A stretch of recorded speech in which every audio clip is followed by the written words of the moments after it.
Dear Kamal Chowdhury, happy birthday. I wish you health and strength for the next year of your life. These wishes I extend to everybody on earth in this terrible moment.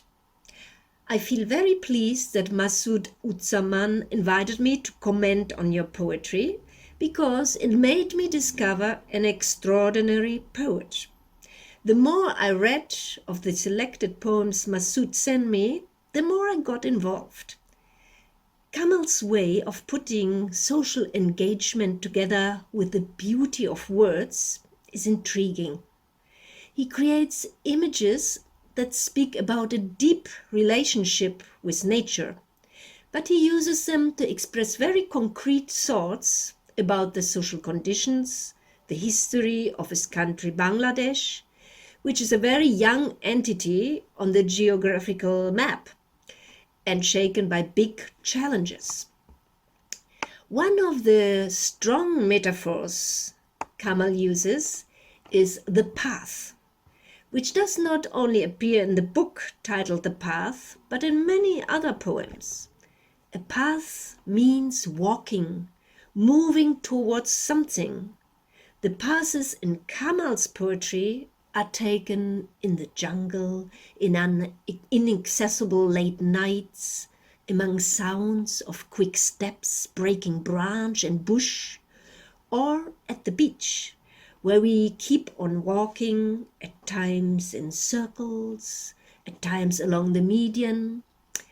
This path Kamal talks about has no end. It includes places you left behind. It's the path to the distant land, as he says, which is the utopia of a healed society which has become reality. In some poems, you can feel a kind of resignation or disappointment that the struggle for better life for everybody was successless.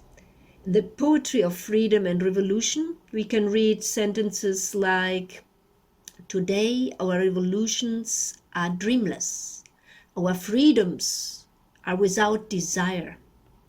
A sentence in the plural form, which speaks to everybody, also to us in Europe. We had big expectations in the 68th and the 70s of changing the course of the repressive politics of our societies. But after the fall of the Berlin Wall, the worst neoliberalism economic system took over all Western societies.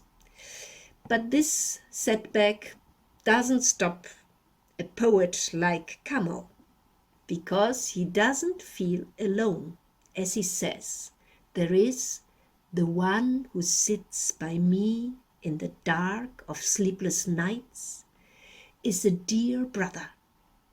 It's a brother I would call confidence, the key condition for any social commitment.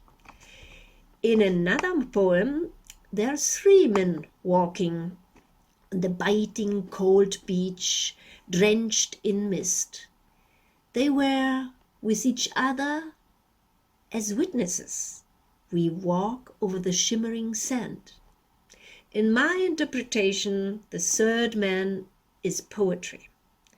These three men together, the poet, the poetry, and the confidence, leave footprints slowly multiplied like a procession.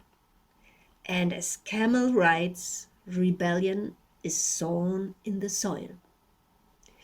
Sometimes the path of which Kamal talks is even drunk. The heart plays its tune, the tune mingles with the path.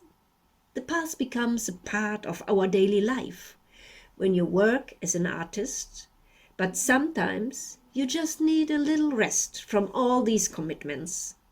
That's why I will read to you my German translation of the poem Poetry is on Leave Today. Die Poesie hat heute frei. Die Buchstaben liegen in ihren gemütlichen Betten, Reime und Worte wühlen sich hin und her an diesem ziellosen Tag. Heute ist Freitag und die Poesie ist im Urlaub. Die Buchstaben werden heute schlafen. Heute ist ein Tag zu gähnen und einfach im Bett zu liegen.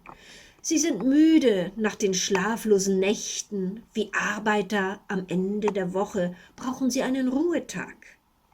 Heute gehen sie nicht auf die Straße. Sie werden am Fenster sitzen, wenn es regnet. Sie werden den Abend in ihrem Lieblingsversteck verbringen und über Könige und Königinnen sprechen. Dies ist ein sorgloser Tag. Prost, Prost! Die Buchstaben waren lange versklavt, wie alte Banknoten. Sie haben nie die Freiheit geschmeckt. Sie haben es satt, auf dem Rücken von Gedichten zu schweben. In wütender Revolte fordern sie heute Urlaub. Heute ist Freitag und die Poesie hat frei. Happy Birthday, Kamal Chowdhury. From Antje Stehn.